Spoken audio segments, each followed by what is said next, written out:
So have you ever been into a place that used to be huge and there's a lot of people it would have to be used by a lot of people, and now it's just completely abandoned? It's just this giant void. There's nothing here, the lights aren't on. This is basically the parking area for where we're going and for this old Royal Palace, and it's just room after room of nothing, and very few people. Like, you've got something like this and the escalator doesn't work and it's all trashed up and junky down there. Like, it's weird. It gives a weird feeling, like what used to be and what isn't, what there was and now there isn't. Anyway, I just wanted to start that off. Welcome to day, I think we're on 35. It should be 35. Oh, look, they have some lights here. Both with Oleg, who, wrote, he had to write Oleg on there. Just vacuumless voids that are from especially in the old Soviet Union days, the old Soviet countries. They've got a lot of this stuff, and it's so weird to feel it. So this is the Royal Palace of Caserta.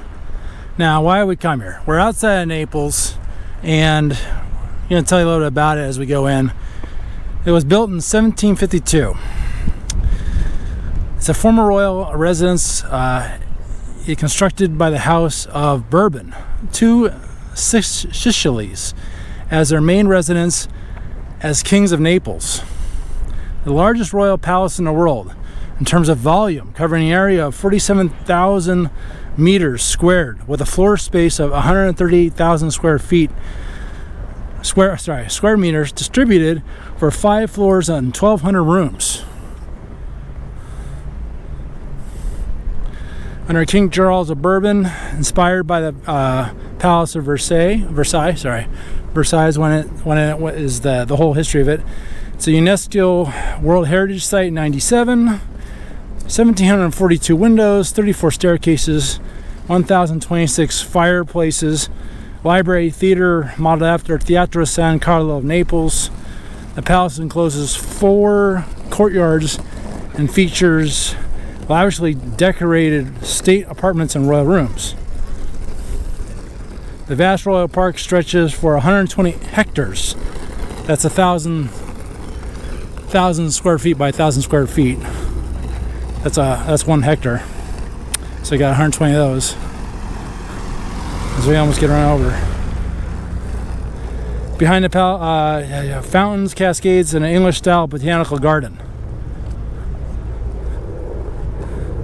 The grandiose scale and opulent Baroque architecture of the Reggia di Caserta exemplify the power and ambition of the Bourbon monarchy in Naples. The sheer size, intricate details. It's a major tourist attraction in southern Italy, and that's why we're here. And we bought tickets beforehand online, so hopefully we'll be able to skip whatever we're coming into right now. Okay, so buying online was a big joke. Shouldn't have done that. Wasted like 20 minutes of my time. That being said, we did just walk in. There's no line, and it is massive. Now you may notice some movie sets, some films that were made here, and I'm hoping I recognize them as well. I'll be pointing them out as we go along here.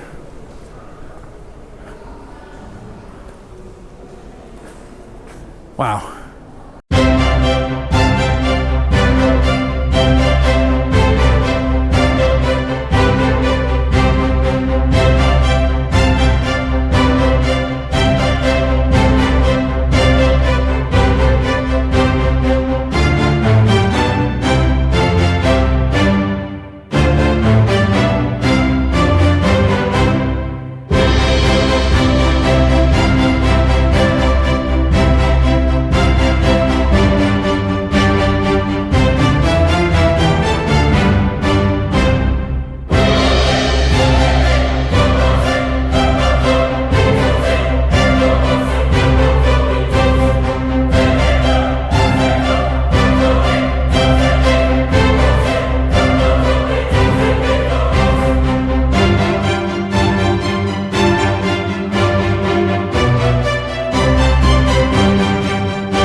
So I love this, right? It's a beautiful use of color, light, shadow, realism. It's, it's amazing, right? I think it's absolutely beautiful. Okay, and then furthermore, you have other paintings on the walls as well. That one over there is particularly beautiful as well. But then you have this right over here, contemporary crap. Do you see the difference? Art, crap. Look at the detail in this painting. It's amazing. The use of light, the shadow, the sky with the clouds, all the details with the people. And every person's got a shadow, their facial expressions, the skin tones. And then in contrast, what else do I need to say? And now we have the gardens.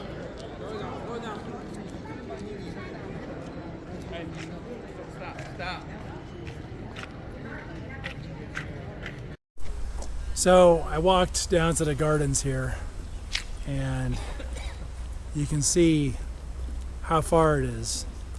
I want to say at least half a mile from the palace down to here.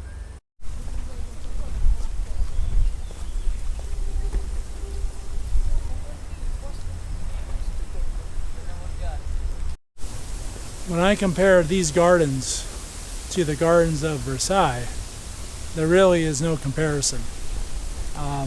The fountains, the more intricate detail of the gardens in Versailles is way better than here. This is just vast and big. Versailles is big. This seems like it's obviously bigger, but really, it's just big, and it's not very entertaining. It's just grass and really thick trees. I've seen much better gardens than this.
So I started keeping track of our distance way down there, not at the palace exactly, because I didn't think I was going to come this far.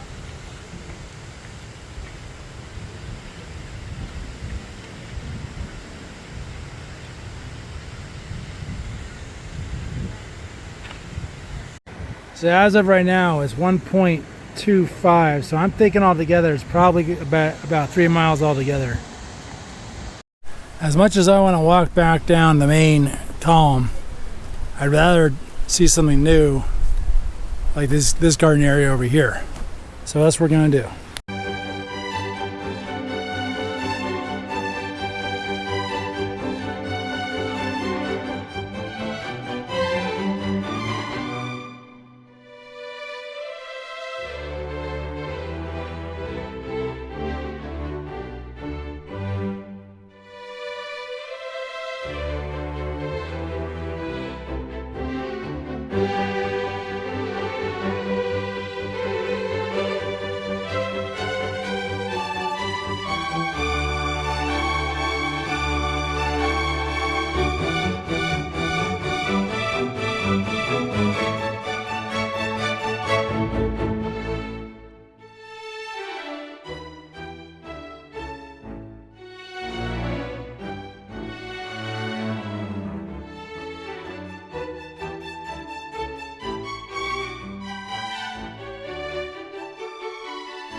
So we finished the Reggie Palacio and of Caserta. I had to change batteries on this. We're close to 4 miles right now in terms of walking, so at least 3 of it, like what I expected, is about 3 miles. All the restaurants, as you can see, there's like nothing happening behind me here. Okay, there's nothing on either side of the street really. Everything is closed. I mean, look, you can just walk right down the middle, like there's nothing going on. A lot of Italy looks like this. It's like, where did everyone go? Why is nothing open? Why is nothing working? There's no real rhyme or reason, except for one fact. And that is, it's the middle of the day. So right over there, hidden in this little community here, I mean, I had to hunt down this place. I found this great pasticceria. It's like cassata, but it's shaped in a ravioli. I've been into it. It's cookie. I dug into it. It's got ricotta and something else that's sharp in there. Anyway, I just thought this was awesome to look at and see. I'll bite into it a little more and show you as we go.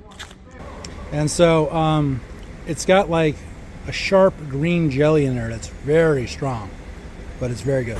Wow, look, it's a pasticceria, cafeteria, gelateria, restaurant, pizzeria. I'm skipping the middle one. Anyway, everything's a ria on it. But look, it's got its own parking, huge parking area. It's like dedicated to its own place here.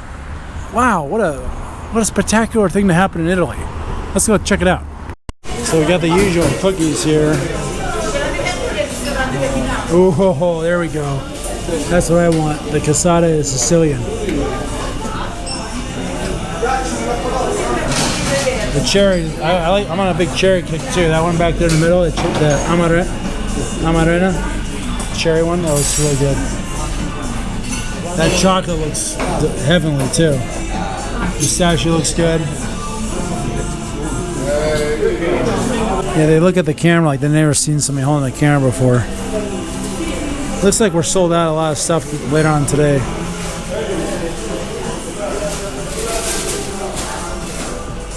We got the bread. This is this chicory stuff that they call broccoli. I hate it. Very healthy though. Oh, here we go.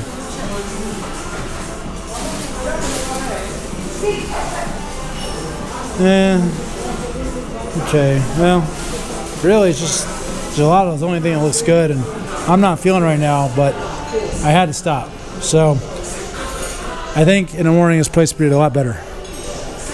Now we're coming into Benevento. Yep.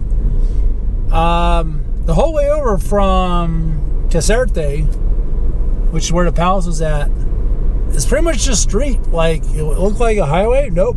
It was suburbs, which is pretty surprising, actually, for Italy. So they just connected everything here, which is, it's okay. We'll see what we find.